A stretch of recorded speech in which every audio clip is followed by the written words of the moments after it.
Wait, hold on. It's really messy. Uh-oh, good situation. Hi, my name is Trista Perot, and I am with MommyUpgrade. That is a lifestyle blog here in Dallas area where we talk about crafting, DIYs, food, kid culture events, and that kind of thing. This is our bi-weekly show called MommyUpgrade Live, and I'm joined by my BFF of a gazillion years, Molly Johnson, and she's joining us from Columbus, Ohio. And aside from being bloggers, we're both marketing consultants. So we like Blab, and we're just trying to figure out how best to use it. So we have this little show. Yep. And I'm calling today from my craft room, which is really messy. Usually I try to pick up, so maybe I'll just hold my arm like this the whole time. Yeah, that'll work. Didn't I tell you that you just have to put all the clutter down below? No, I focused since 7 o'clock. I've got the ponytail and the glasses on the head. I have been so focused I forgot to check my environment. Totally fine. So I've got lights coming. So on Thursday, I won't be so in the dark. That'll be exciting, don't you think? To deal with my light situation too. We have the reverse here. Yeah, well, yours is working good. So I'm slugging coffee this morning. It was a nonstop full throttle weekend. How about yours? I had a rare, well, I wouldn't say rare weekend, but I didn't have a whole lot of kid stuff. The kids were out doing some stuff with their dad and stuff, and I cleaned the entire weekend. And I didn't do a craft this weekend, but I have a hack that I will share today. My back hurts so bad. Well, good. My product review will go along with your weekend activities. And I think that I have decided that for spring break this year, we are not going anywhere, and I'm going to spend the whole week. Well, I can't fully take off from work, but I think I'm going to spend the whole week just doing house crap. Good luck. I think it's going to be. That'll be a really sucky spring break for your daughter, just so you know. Yeah, maybe. But that won't happen. No. We'll be doing field trips like every other day, and she'll be in soccer camp, and it will not be a sucky spring break for her. She, we're so busy. She likes the days where she can just chill out and be at home. So. But she still kind of needs entertained a little bit. Yeah. Oh, I'm a co-host. Congratulations. All right, so tell me about your hack. Or do you want me to start with mine? Go with yours, because I think it'll be far more interesting. Oh, I don't know about that. Let me see how exciting I can make this. But I will tell you, I don't make excuses for it, but we have a housekeeper that comes twice a month because we are so busy, and it's one way that I can be assured that the house is always cleaned on a regular basis. But what drives me crazy is that when they leave, there's like this window, right, between when they leave and when my mess makers get home, where the house is perfectly spotless and everything's put away. Coffee. Yes. And just. It's like nirvana. I just sit there and I'm like, oh, finally, it's so nice. And then they come home and it's all a mess. But the one thing that they do all the time that I can never sort of achieve the same level of not cleanliness, but they make my appliances, I don't even know what that is, and the gas range underneath the things, and then all the stainless is like so super shiny when they leave. And so, we have stainless cleaner and stuff like that, but it never gets to be the same kind of level of professional clean as when they leave. So I finally asked him one day, I was like, all right, you got to tell me, what are you using? Because mine's just not as shiny. Sometimes it's a little streaky. But not so much, it's just that it's dull. Well, they use those chamois cloths on everything. And so I got these as a review to do a review of, and they're from Pro Chef. This is what was inside it. But they're just these little chamois cloths, and you don't even have to add cleaner to them. You just put water in it, Yeah. and it will shine up anything. I mean, I got it for the kitchen, but I mean, you can use it in anywhere that you have like chrome or, you can use it on your car. You can use it on your stainless, and then that's the other thing is, you don't want to use abrasive stuff on your stainless because then it'll scratch. So you have to stay with the grain. Yeah. So these are pretty freaking awesome. And you can put them in the dishwasher, not the dishwasher. You can wash them in the washing machine. But if you're only using water on it, I don't know why you'd ever need to really, well, I guess if it's got food and stuff. But anyway, so these have been really pretty awesome because now I can have shiny appliances with very little effort. And I feel like my maid has just been there. So these are Pro Chef kitchen tools. I did receive them for free as a review, but I wouldn't. What makes them different than any other? I have a ton of them. I don't use them, but maybe I need to. But what makes them different? Well, I haven't tried a whole bunch of different ones, so I can't really say.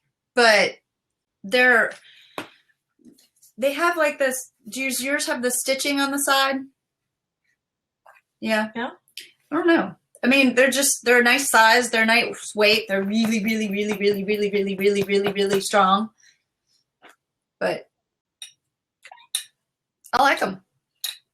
Even thumbs up. Okay. How funny is it that really you and I are incredibly techie, but I have my focus today is totally cleaning hacks. Yeah, we're totally techie, but things like this make my life so much happier. That's the thing, probably, is because I'm not domestic. But every time I'm like, oh, this cleans, this works. Oh, I had no idea. Now I know what other people feel like when we're going, oh my God, you see this new app? We're like, oh, that is yeah, so old news. Wow. But yet a kitchen towel changes my life. No, the product changed my life this weekend, so let's hear it. See, and again, now I'm afraid to say it because I'm gonna be like, yeah, that's old news. But the tile I'm still struggling with my floors. The tile in my main, like it would be the laundry room, the kitchen. Well, that's it, and the foyer, and everything else is wood. Sounds so fancy. Yeah, foyer, whatever. So the tile is 12-inch tile, and I've lived in this house for 15 years, and the grout is so disgusting. And I know even though the floors are clean, the grout is getting darker and darker. And I'm like, okay, well, people think I just have black grout because that's kind of trendy, or dark brown kraut. But you open a closet that doesn't have the traffic, and you're like, oh, that's what the grout used to look like. That's horrible. So I've done all those little hacks on Pinterest where they say because Pinterest is a they, vinegar and baking soda and whatever. And I've got down. I have a steamer. I've literally thought about bringing in my pressure washer. I mean, it's called pressure, yeah, which would be ridiculous because I would have. Yeah, I mean, that's just absurd. But I'm in my mind, I have a small little pressure washer thingy, and it's a little steam thing. Do you use that to clean your house? Like the outside? Yeah. This pressure washer? Yeah, like the patio and stuff. Well, when we lived in the South, we had to use those on the actual outside walls of the house. Yeah. Stucco or whatever it is down there. Yeah. Adobe or whatever it is, clay in Texas. So the tiles were just horrible. So I used, someone had suggested the Lysol toilet bowl cleaner with bleach. And my grout is shiny. For your grout? Well, but does that only work on white grout? Because if it's got bleach and you have a colored grout, you don't want it to.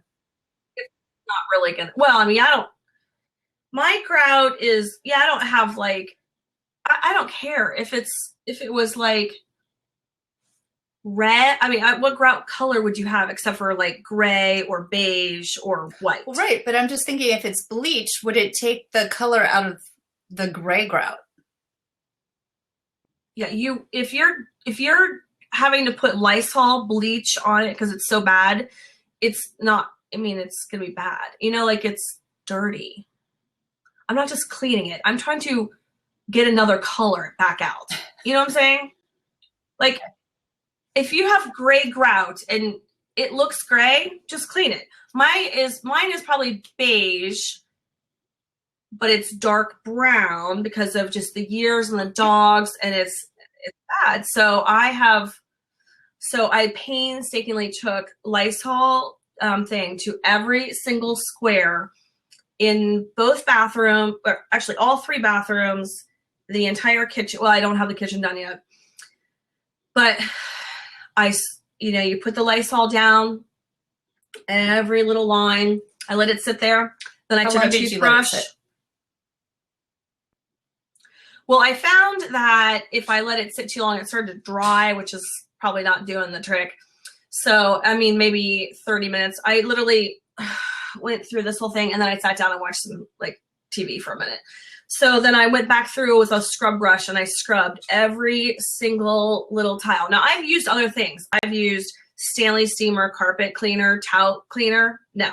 I've used the Pinterest Home Remedy DIY. No. I've used, what'd you say it was? The toilet bowl cleaner with bleach? Yeah, Lysol toilet bowl cleaner with bleach. And they make a couple different kinds because some of them are gel, and probably the gel's good because it kind of stuck it.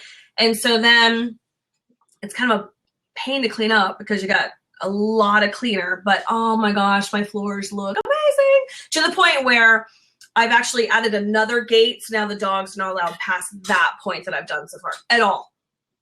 They're only eligible to go past that point with an invitation, but not free reign anymore. So see, when we were cleaning my mother-in-law's house, she had a home from the 50s, 60s, I guess, with the original tile. And, in those days, they had the little itty-bitty tiles. And it had just, nobody had gotten down on their hands and knees and actually cleaned it. Well, we were getting ready to sell the house. And also even before that, we were staying there one weekend, and I was just like, you know what? She was ill and she couldn't do it. So I literally used whatever was in the cabinet, and I'm sure it was something similar to that because it was the only thing that got it all off. Except it was such a small bathroom, and I didn't have any face things. So I would literally have to do it for maybe 10, 15 minutes, and then I'd have to go out and get fresh air and then come back because it was such a small room and the chemicals were so strong. But when I was done, it looked amazing. I'm not going to lie. There was a couple times where I was nervous because I could feel it in my chest. The bleach I was on. It's probably it's not recommended for that. At least I hope, in your foyer, you had more airflow through there. I was in this little tiny stamp size bathroom. I know. Just so yeah. So I've gotten on my floors and I've hand scrubbed my floors plenty of times, but nothing. This grout looks. Now the question is, I have to do a little Googling because I'm assuming that I have. And I probably should seal it again, maybe, if anyone knows anything about grout, because I feel like I've probably scrubbed it so hard that I've removed, and it's, could be susceptible to dirt more because I don't know. So maybe I need to seal it with something. They have that. Ever a bad idea if it's clean, right? Aren't you supposed to do that anyway? You are? I don't know. Frequently? See, I could tell you about an app. I can actually tell you about a new, I guess it's an app, but I'll tell you about it here in a second. But yeah, no, I totally agree with you. And I think we're of the similar personality that once you start, you sort of get obsessed with it. So you can't just do one little section. Once you figured it out, you're going to go all in. No, I mean, I've used the grout painters before, where they say it's like a, it's like a pen and it's got like white, and you're basically kind of drawing on your grout. Looks like grout. Really?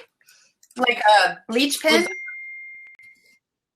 No, it wasn't intended to be a bleach pen. It was intended to be like a coloring pen, like to put color, like a whiteout. In my bathroom, it's white tile and white grout. And so if you put white on top of the grout, then it's supposed to look clean. But it rubs off and then it looks spotty and brown. It's gross. So don't use the pens that you're supposed to fill in with color. I don't know how to describe it other than like a whiteout pen. Can't you like remove the grout? What? I don't know. Like redo your floors? Yes, I could. I could remove. No, just the grout. Can't you like? Yes. Mm-hmm. You can chuck out all the grout, absolutely, and regrout it. No. Seems like something you would do. I know, and I'm getting more realistic in my old age because I still need to add trim to the trim I removed 3 years ago in my living room because I knew I could redo trim instead of painting it. See, I'm a little bit envious that you can do this stuff and your husband's not like, whoa, wait, you can't do that. Mine would flip a gasket if I was like, hey, I'm gonna change out this trim today. Holy Hannah, he would just be like, no, you're not. Because in my mind, I'm thinking, what's the craziest thing I've decided to do in my house? And honestly, I couldn't narrow it down.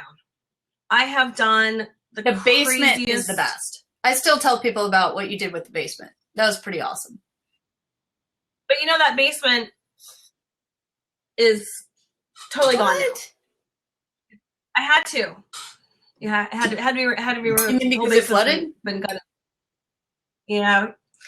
I have taken on putting down my own wood floors twice. I've taken on adding trim. I've redone my cabinets. I've redone my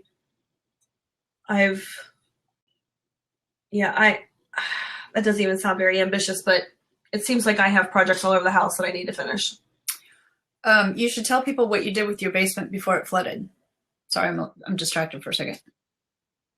The basement was an interesting project because at the time when we had all the kids, they're older now, but when everyone was home, except for Sierra, she was just out. 4 kids all played baseball or softball. No, that's not true. 4 to 5. 4 out of 5 of them played baseball, and so I didn't want to finish my basement. I have a huge basement. I think it's 14 course, which is really tall. And I didn't want to finish it because 4 boys. Just saying. 3 teenage of those boys. And I just didn't, I didn't want to put the money in like really making it what I wanted to do. I really wanted to make it, if I make this kind of play area and anything can happen down here, then anything can happen down here. And I wouldn't flip out. I need a room like that. Right. And so my basement, is huge. So with 3 teenage boys and AJ at being 10, and then my husband, who's really like a teenage boy, we decided to put down, so we painted all the walls, and I kind of put these like cool things on the walls. But I spray painted the ceilings black, and that was tedious and messy and horrible. Insane. That was what? That was insane. Because the first time I had to go out and buy a sprayer, and everyone that quoted me, it was going to be like $4,000 or $5,000 just to spray the ceilings black. And I didn't want that. Well, I wasn't going to spend that anyways, but on a ceiling, because that's not even drop ceiling. That would have been just spray it black. That doesn't make any sense to me. Why it would be so much. Well, after I got into the project, I kind of realized why. Because to do it kind of right, and I did it right, but it was labor intensive. I had to seal off the stairway, because when you use these huge sprayers to spray, and by the way, you're spraying this way, things come down and paint goes in the air. And so you have a black fog throughout the whole area that will attach to things. So you have to, so I had to, this queen, or I guess many areas that you wouldn't want just a black texture paint to. Why you didn't roll it? Oh my God, that would take forever. I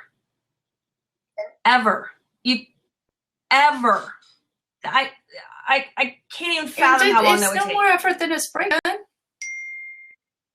What? Okay, first of all, this isn't a flat ceiling. This is like dryer ducts and plumbing, and you don't have basements. I forget. No. Okay. You have to think back to basement. We don't have I haven't had a basement since. I know, that's why I forgot. No, it's not a flat ceiling. I've never had a basement. I might have had a basement until second grade. I don't remember it. But when we lived in Ohio, we had a split level house. There was no basement. And then right. And your mom's I've never had a basement. When I moved south, we don't have basements. Okay, well, an unfinished basement in Ohio, you look up and you're up in like a Chipotle.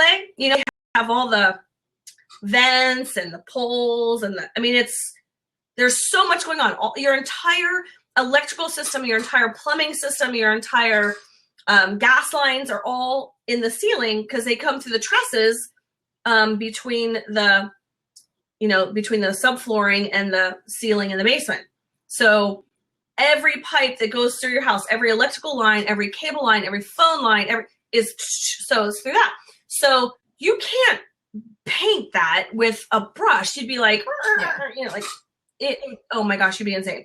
So no, the only option to finish a ceiling properly in a basement is to drop ceiling, drywall ceiling, or do what I do, which I thought was kind of industrial and I thought was gonna be cheaper, and it was, would be to spray the whole thing black, which gives you an illusion of it just sort of kind of keep going.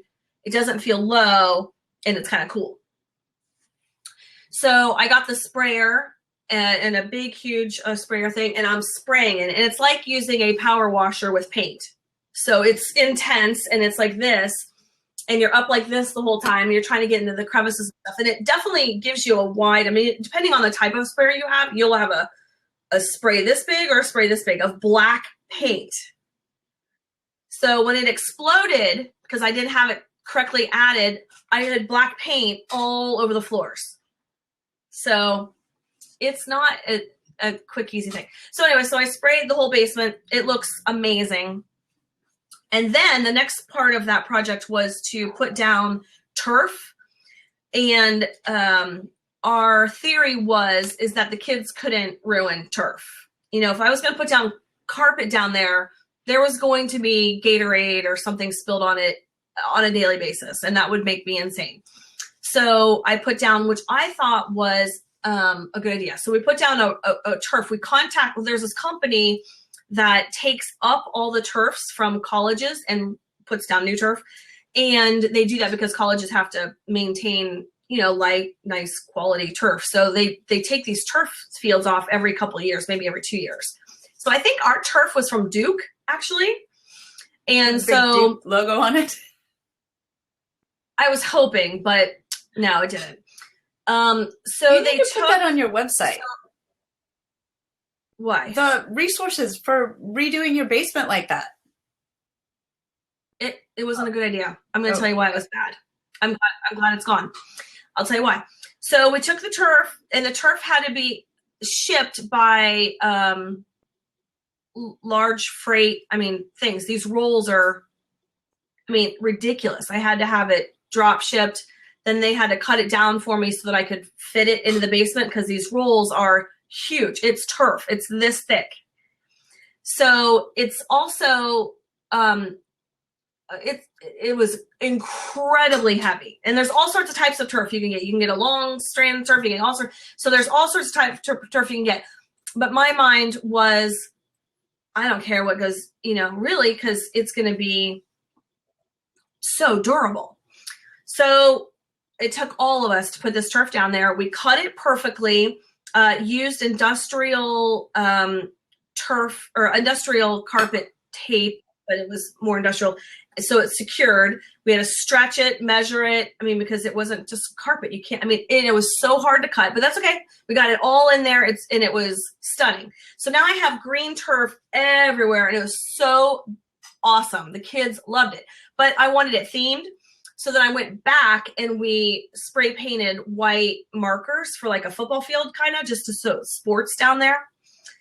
And so only one of the kids played football, but that's okay because it was themed. So then we threw, then was the building of the baseball cage, softball baseball cage, which was another huge, great project. We have this huge net. We still have that huge net, turf on the bottom. And the only thing about that cage is that my husband wishes it was bigger because we have 2 pitchers. So it would be nice if they could pitch, but it's not that long. So the cage itself is awesome for baseball, softball, and golf. So AJ built himself a tee, and he hits golf balls down there. So here's the bad thing about turf. And let me tell you how much that project cost. That turf was, I think, maybe close to $3,000. I think the cage was probably a couple $1,000. Oh my goodness. And the turf, being turf, doesn't work well. If someone dropped a bag of chips and picked the chips up, that grease is there. That grease is staying. So it was the most unstain resistant item I could have put in the basement, defeating the entire primary objective from the beginning. You can't, I could clean turf, but if you clean turf, you're gonna, there's nothing to absorb the water and the stuff that you're trying to clean with. So it would just sit under the turf. I didn't even try because I knew that would happen, and it would just be moldy and gross. So it's not going to clean. You could wipe it because it's plasticky, but you can't clean it with any kind of solution. Maybe they have turf cleaning. I don't really know. But you also can't vacuum it really well because it broke 3 of our vacuum cleaners because there's so many fibers and there's so many, it's just fibrous. It's turf. So it would, our entire vacuum cleaner would just jam up. How do they clean it in the stadium? I would assume that they're on ground, so they would hose it down probably, and it would be absorbing into the ground. Or maybe they have some kind of, no, I think if they're, there's a cement, because I can tell when I pulled up, when the turf, it comes up with, what's it called? Tar. It's put down with tar. So there's rocks and tar and all. There's an absorbing system, I would imagine. They have to, because then it would sit on top if it rained. So they have these systems. So no, Duke turf did not work out well for my basement. And so ultimately we had a huge flood and we had to pull it up anyways. And then wet turf is even heavier than unwet turf. I just realized that you have a thing for flooring. Currently, I do. I am struggling with flooring. We've talked about your turf basement. We've talked about your grout cleaning hacks. We've talked about your DIY rugs from fabric and yoga mats. And every single room in my house has different types of flooring. You put that room's flooring in yourself, didn't you? The hardwoods all throughout your house? I have real hardwood flooring in my dining room that my dad and my brother and I put down. I have a laminate wood flooring, a real 6-inch black, a different color in my living room that my dad and I put down. I have lawn flooring, wood floors, real wood floors in my craft room. I have white ceramic upstairs. I have a laminate wood upstairs and a ceramic tile. I have all different kinds. No carpet. Yep, you've got a thing for flooring. Yeah. Yeah. I have a couple flooring projects in my mind, but I don't know that they're going to come to fruition. So one of them's a lot easier than the other one. So well, I would love to change all of my carpeted upstairs to that kind of gray whitewashed flooring, but it won't go with the dark hand scraped floors that we have downstairs. So that would be a family battle. Anyway, so why don't we get to our big topic today? I think, okay, so I sent you that link this morning, and you and I both had very different reactions to that video. Okay, so tell people what that video was. So, okay, so the video itself was a parody on... yes, I'll do it. You talk about it. I'll find it. Okay. I thought it was hilarious, and I watched it twice. You said it was annoying, and you couldn't watch the whole thing. So why did you find it annoying? Because tell them what it was. Here, let me find it. Okay. So it's a parody on a couple different things. One, kind of our current criticism or a parenting approach and over analyzing what we're saying to our kids and about the effects it would have on those statements to our kids. The second layer that they were kind of making fun of was like the way these moms were finding all their parenting things from like blogs, and that was their, have you not read this current blog? It said, don't do this kind of stuff. And then, I guess that was really the two main things. I thought it was hilarious. And actually the other kind of undercurrent thing there is the kind of judgment that we give each other for making decisions about the way we parent and why, and that's kind of a common conversation that you and I have about the, critical moms to other moms, which I think is absurd. We need to send me into orbit. Yeah. So, okay. So I watched the first minute of the video. It was what, 2.5 minutes long or something like that. So yeah, probably. I'm watching it. And so it's these three women talking about, scenarios with their kids and how they made a mistake and praised them for something that they did, or didn't praise them the right way because they read on a blog somewhere that you're not supposed to do it that way. It's so painful to me because you were offended by it. I just couldn't watch it. I was like, seriously, people, you need to get over yourselves. I mean, everybody wants to cast judgment about how you're supposed to parent, and the whole you're not supposed to show your child or let your child know that you're proud of them for doing something just completely unnerves me. I mean, for God's sakes, if your kid has perfect attendance, you should praise them for having perfect attendance. If your kid comes off the soccer field and they just scored 2 goals, So you and I agree on that, but you didn't like the presentation of that. But let me for the purpose of this argument we're going to have, I'll tell you some of the things that they mocked. Okay. I wrote down a couple of them. I didn't watch more than a minute. So right. I know. So I didn't write them all down because if you put the link in, I think it's funny. I do.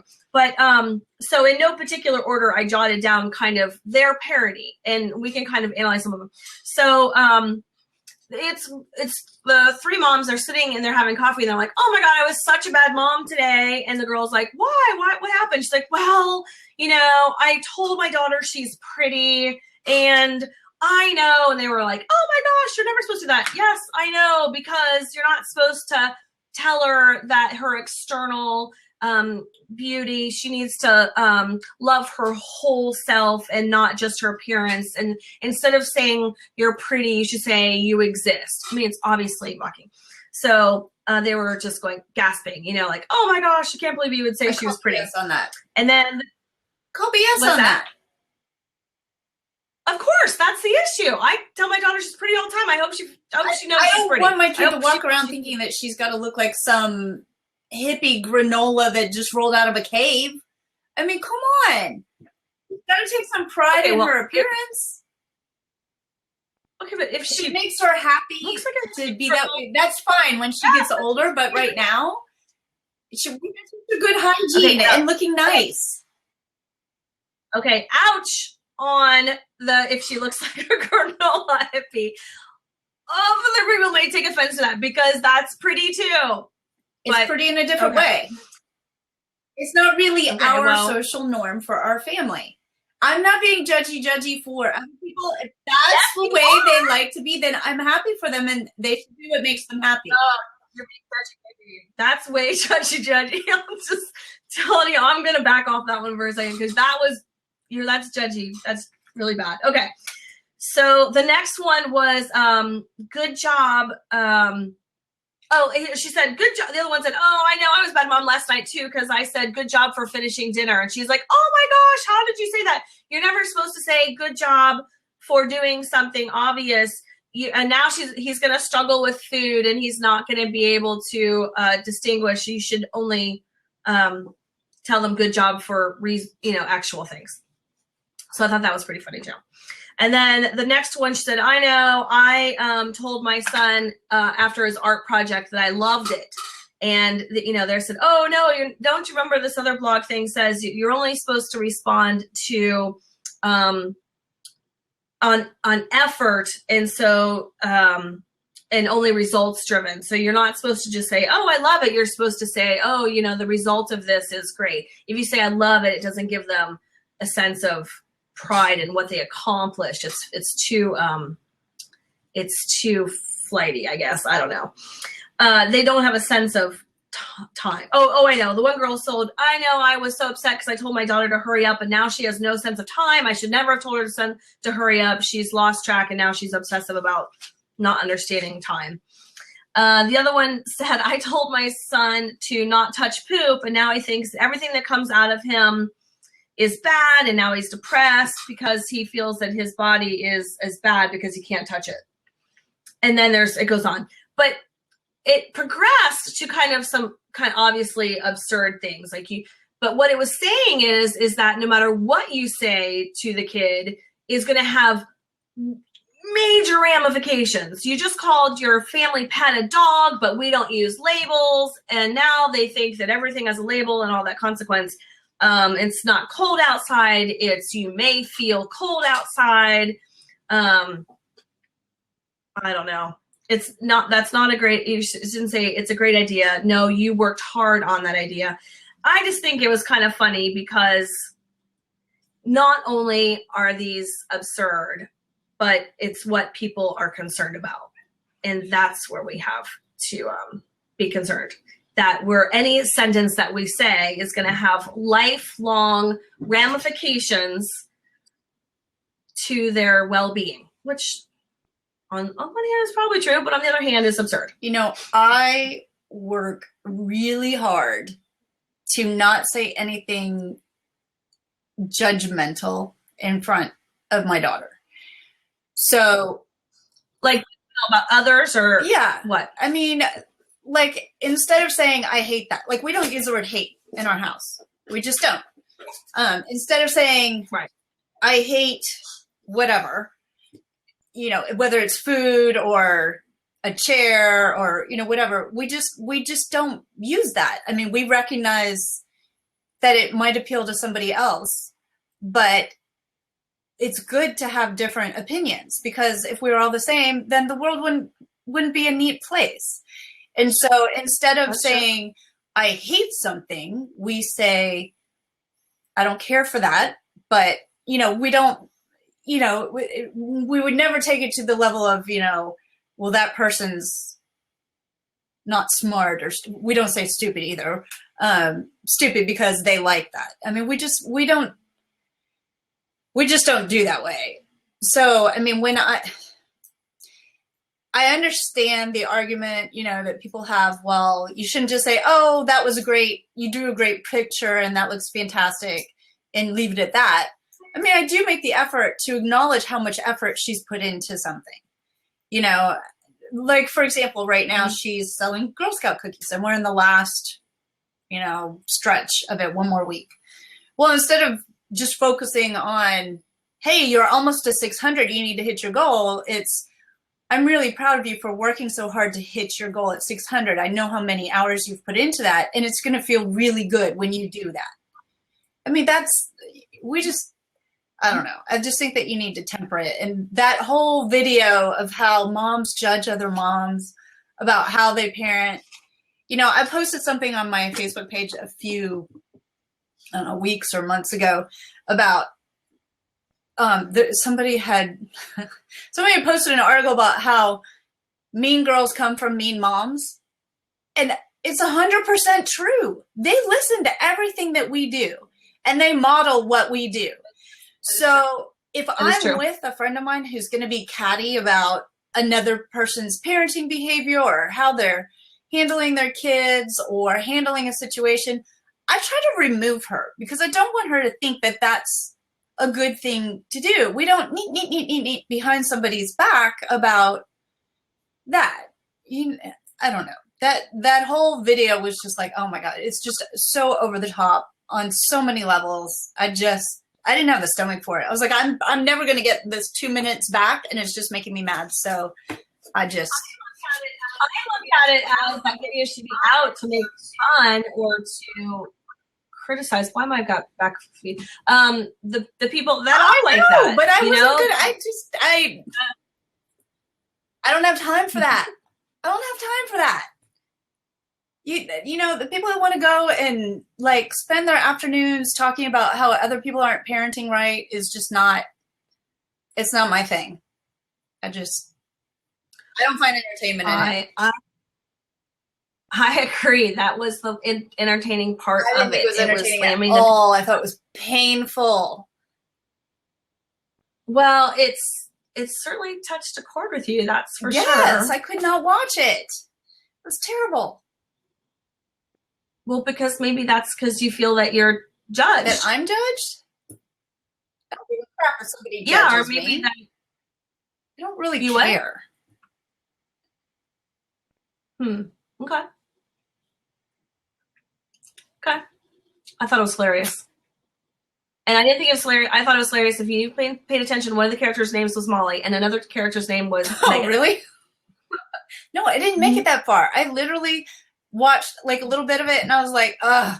Well, and then, okay, so maybe it also struck a chord with me because, you know, it was talking about, well, didn't you read this blog post that I wrote or so-and-so? And I was like, you know. Yep. It did slam the bloggers. Totally slam the bloggers. Out. And totally. I don't, that's the other thing that strikes a nerve with me. I don't like it when somebody. I knew it. There was something else in there. Well, if we want to drill down, I would never tell somebody how to parent. If somebody said, what would you do in this scenario? I would say, well, my child is different than yours with a different personality. This is probably how I would handle it. But every kid is different. So every parenting style could be different. I mean, every family has different norms. Everybody has a different personality kid. There's no one size fits all solution to stuff like this. Yeah, but by the mere fact of us having a blab or you having a blog that, I mean, you don't get into much parenting stuff. We have to. Occasionally, I will go to a personal parenting experience. I would never sit there and say, you shouldn't do this because you're ruining their life. No, and I don't think most blogs, I don't know, I don't know that most blogs are written with the intent of saying you need to do this. Most parenting blogs are probably saying, here's what I do, here's what works for me, here's what I've had success with, or here's where I see that things could be better in my situation and let me share it with you. If people are just sharing with blogs, they're not saying, if you don't do it this way, your kid's going to be in jail. I think that's how it spirals. I don't think that they all take that approach. I think what they do is to create a good headline. They say, okay, these are the 4 things you have to do as a parent. And so then that gets legs and it travels. And then people start judging other people because one person said, these are the 4 things you have to do to parent in that situation. Okay, no. Let's just put the brakes on. The way you would parent AJ is completely different than the way I would parent my daughter. But by sharing how I parent AJ and doesn't insinuate on any level. But see, you're not that way. You would take the same approach. That's why I didn't That's why I didn't take offense to the parody. Well, this is why we've been friends for 30 years. We don't judge each other for our decisions. I mean, we may ask each other for our opinion, but if I don't do what you suggested, you're not like, you're stupid. Well, do you find every single blog out there doing that? I may be in a different position because I don't try.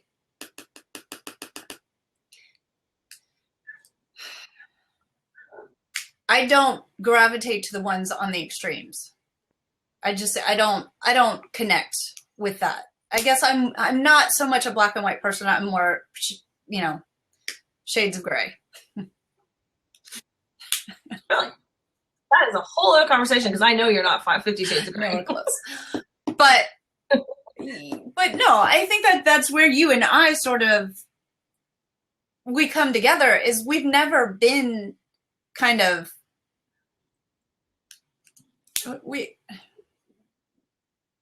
No, I fully believe in almost every social aspect, to each his own.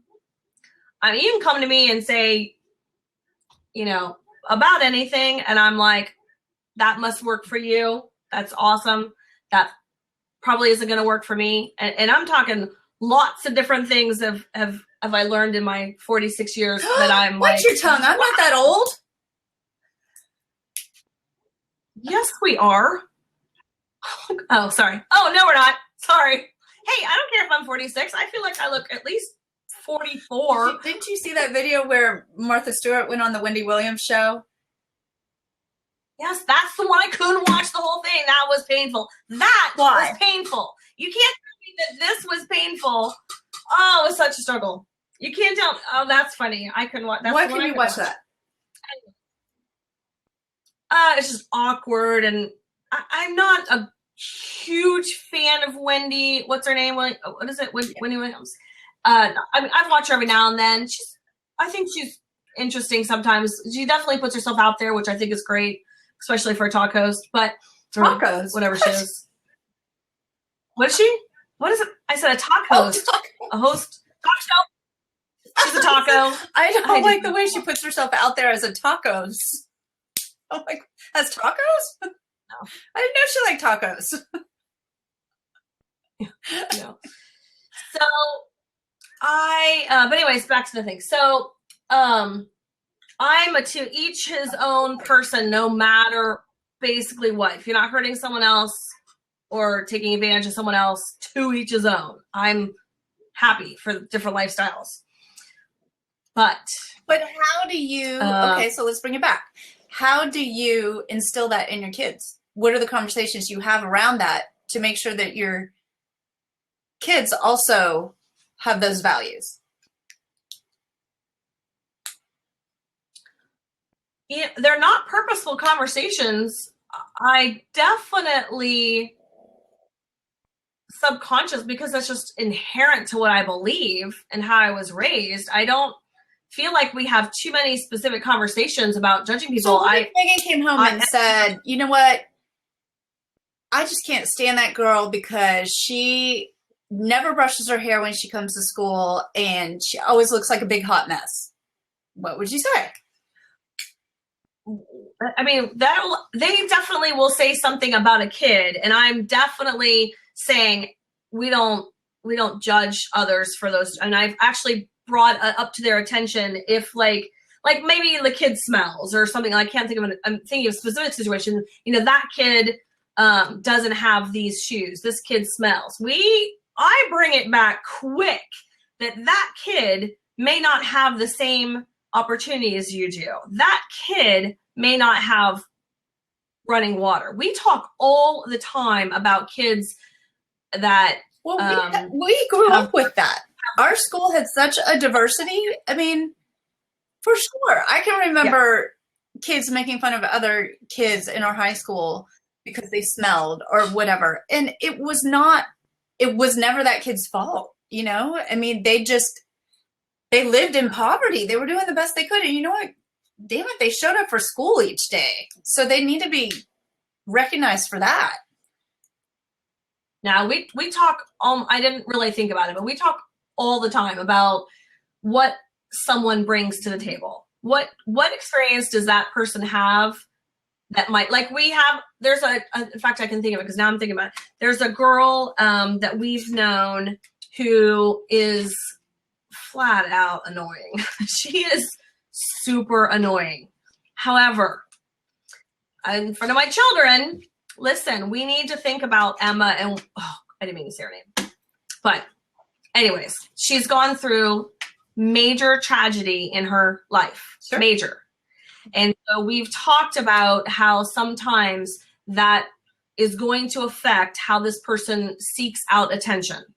And every time that this person is really challenging, think about what that person has lost instead of what that person is doing. It's you got to make them think of the big picture. Absolutely. And I think it really helped with both my kids relating better to this particular kid who is struggling, and rightly so. Yeah, we haven't had that particular scenario come up yet, but we have had lots of conversations where she'll say something about a friend that she doesn't want to be around because they're super annoying.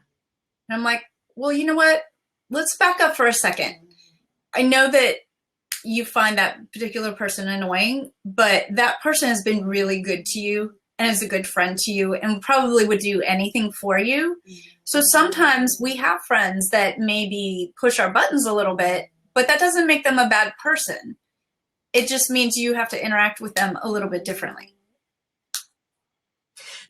We're getting way off our topic of why we're bad moms, but we can probably add to our topic, you know, what happens when you don't want, you know, to invite a friend that maybe we've been invited to their stuff, you know, all those scenarios. We're approaching that right now. Yeah, where you're like, you know, there's a kid that you're like, I don't blame her for not wanting to be around that kid. No, I don't even want to be around some of those kids, you know? Yeah. And then here we are saying, oh, you need to be friends with everyone, and you need to be nice to everyone, and you need to realize what she has going on. But then there's that line where you're like, oh gosh, you don't need to be around people that you don't enjoy. That's also a part of it. You know, you don't need to be around people that are negative. You don't need to be, and I'm going to choose as an adult to not spend time with people that are negative or for whatever reason. So that's a whole other lesson where you're like, be nice to everyone. Doesn't mean you have to hang out. Yeah, we have that conversation a lot. A whole lot. Yeah. Yeah. And the whole birthday thing, that's hard. I'm getting out of that, which is nice, but it actually gets worse. Like, well, it's just different. You know, when they start to become, you know, best friends in middle school and, oh, you're not invited to this party. Now you're invited to that party, and they know more. When they're younger, they don't know unless it's the whole class and not the class. Or 5, you get to pick 5 soccer players. Sure. Yeah, but yeah, it's interesting. But yeah, no, we do have those conversations about, you know, this person's, well, you know, I mean, she's had somewhat of a challenge when she was being bullied a bit in school, you know, and so you have to have those conversations about, well, if somebody, like she's super sensitive to it now, if somebody starts giving too much attention to her, you know, she'll go one way or the other. Like if they start to get bossy to her, then she'll just put them in her place. And thankfully now, because she's had that horrible experience, she'll say, you're not being a good friend. You shouldn't behave that way. Yeah. Which is a little bit easier at 7 than it is at 12. Absolutely. But how do you, so, you know, we talked to them about not being judgmental and trying to be accepting, but then they start entering those years where their self-confidence goes down. So how do you maintain that? You tell them they're pretty. And then we're back to the video. You're not allowed to tell them that you're pretty. You can't tell them that you drew a great picture. You tell them they're better than everyone else. And listen, I don't know, but I kind of feel that having self-confidence gets you through those challenges. And if I need to be reminding my daughter that she is pretty and that she is smart and that she is, I try to tell her to, this is going to sound terrible. My thought is if I told my daughter to hold herself at a higher standard than to hold herself as a high standard, not a higher standard than everyone else. I didn't mean it that way, but like to say that my thought is that at some point, if she has to make decisions about peer pressure or doing something or an activity or something, that if internally she could say, you know what, I hold myself at a higher standard than what is being presented to me, then maybe she would make a decision that said, no, I'm not going to go down that path because I hold myself at a higher standard. So does that mean she's holding herself at a higher than other standard? Maybe, but I don't know. So do you have conversations with her about being a role model? I have a conversation of her being a leader. Well, that's really what I meant. Like I'm starting to have bits of those conversations with her because there starts to be scenarios where some girls are not behaving well, or they're acting out, or they're, like we had a girl on one of her teams who just had a terrible attitude about everything, and having conversations with her about, okay, well, you maybe need to step up and be an example and show what good sportsmanship is. We don't do that kind of behavior because it hurts other people. Right. Yeah, I think that role model, is not a great term for them to identify themselves. They should have a role model. And Megan has a role model, Alex Morgan. She's a beautiful soccer player who's intelligent and successful, and Megan's read a couple of her books. So I like that she's got someone that she thinks is good, although a little nervous because any of those sports athletes can take a long term in a minute. That's a lot of pressure to put on those girls too. But to be a leader in our conversations isn't being, someone who's in charge. It's being able to feel comfortable with your decisions and being the person that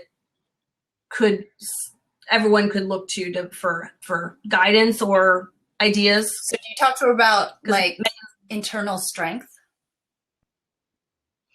I don't much in the sense that I say, in class and on the field and in your teams and in your friends. No, I don't know about inner strength. I want her to have confidence in herself. And by that, I tell her to think about the reasons why she needs to hold herself at a higher level because she's smart and pretty and all these other kinds of things. She's pretty. I tell her she's pretty 10,000 times a day. I guess I'm going to blog hell. Going to blog hell for that. So do you... I don't really blogs.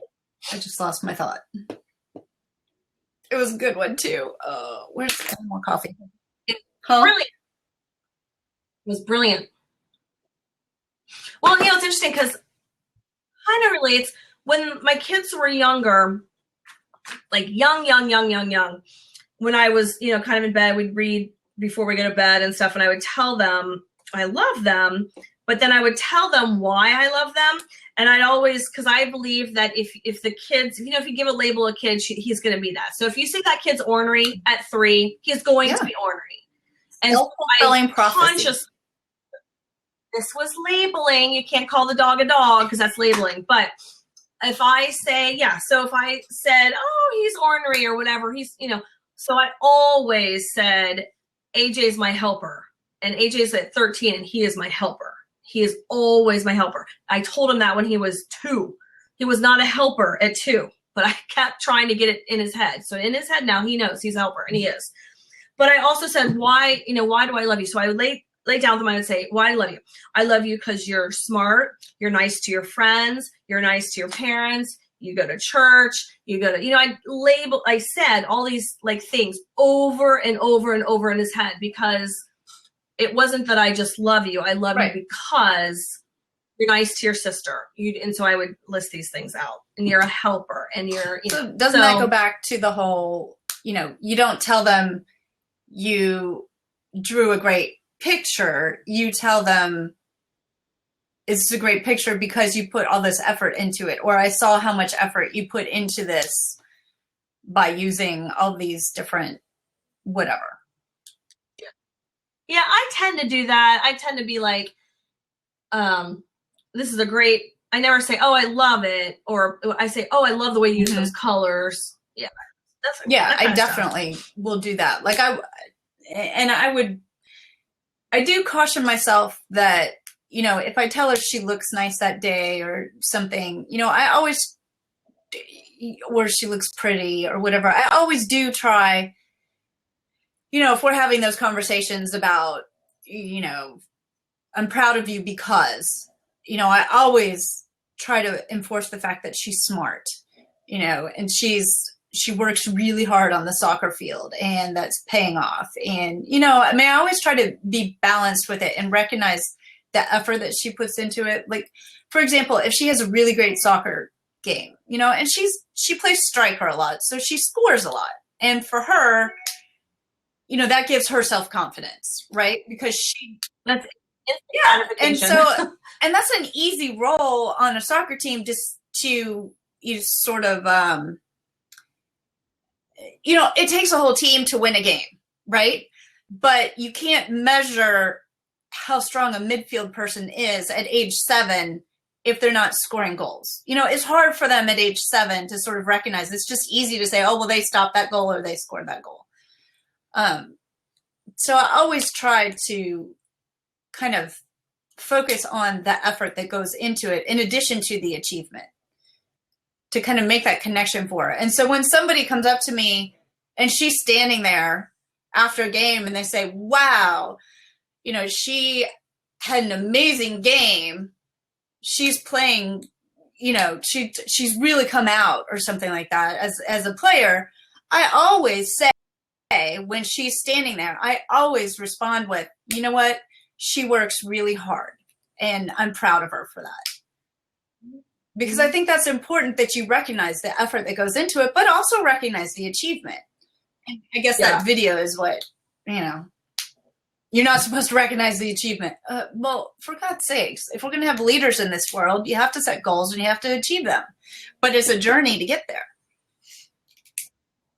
That's the funny part of the video. I didn't think it was funny at all. I didn't have time for it. I think it actually came down to they were insulting bloggers and the way that content is shared. Yeah, I would agree. Not the actual satire of the absurdity of not saying good job or you're pretty or anything like that. Because you would have thought that was funny then. Perhaps. They mentioned the word blog and you got pissed.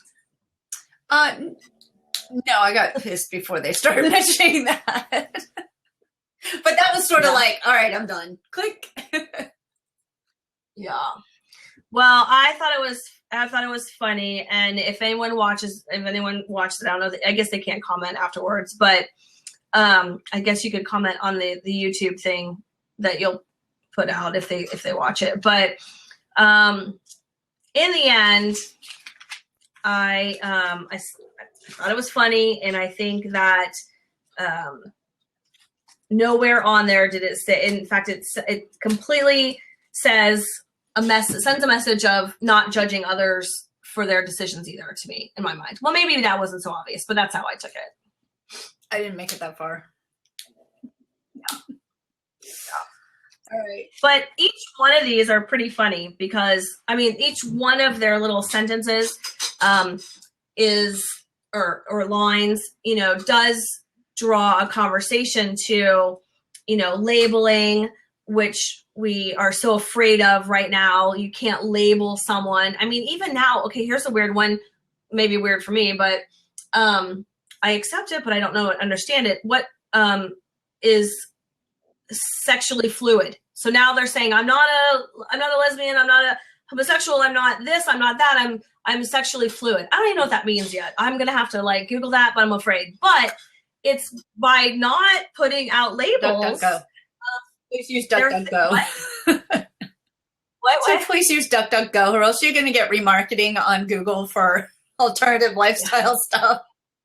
To each his own. I don't really care. Again, I'm just intrigued on, because I don't know what that means. But it was like, oh, I don't want labels because I don't want to be labeled this type. So I'm like, oh, okay, that's interesting. But so labels was one, and the overuse of praise in our site. So that's a hot topic. Oh, we're overpraising our kids. Well, you know what?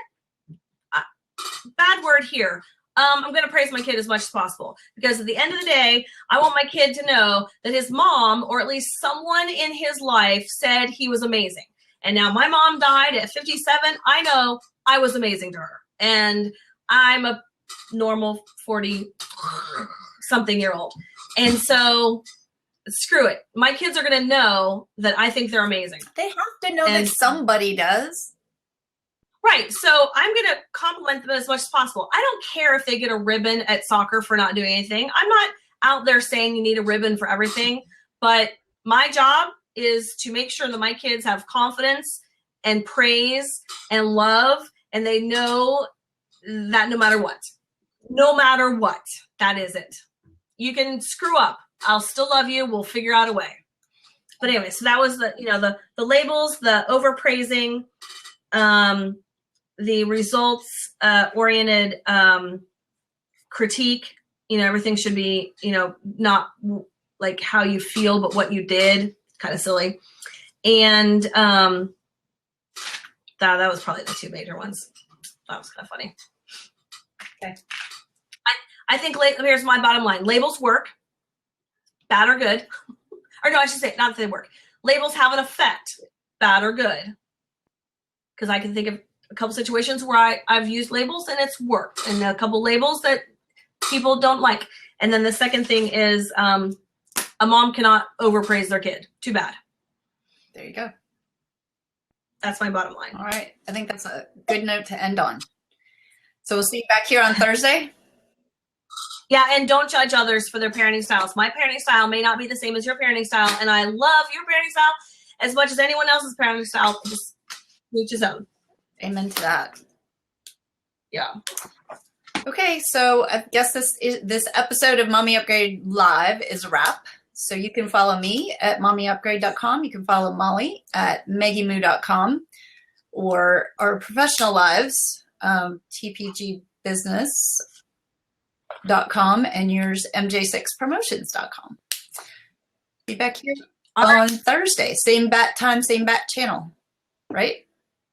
All right. Yep, I'm in. Sweet. See you then. All right. Bye. See you.